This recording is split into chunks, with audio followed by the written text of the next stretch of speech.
लोकसभेतील विरोधी पक्षनेते राहुल गांधी यांना भारतीय जनता पार्टी घाबरते असा दावा जनाब संजय राऊत करतायत.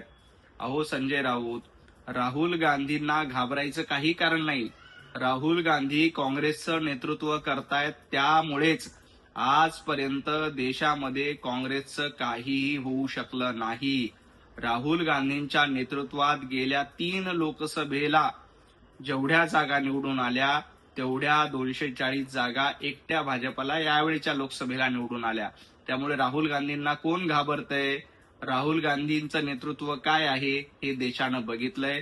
तुम्ही फक्त खासदारकी मिळवण्यासाठी राहुल गांधींचा उदो करताय ही देखील महाराष्ट्राला माहिती आहे. उबाटा गटाचं मीठ खायचं आणि चाकरी काँग्रेसची करायची आहे, हा तुमचा धंदा झालाय. तुम्ही राहुल गांधींचा उदो करा. भारतीय जनता पार्टी ही जनतेला घाबरते आणि जनतेचं नेतृत्व करते. जोपर्यंत जनतेचे आशीर्वाद पंतप्रधान नरेंद्र मोदीजींच्या पाठीशी आहे, असे कितीही राहुल गांधी आले तरी काही फरक पडणार नाही.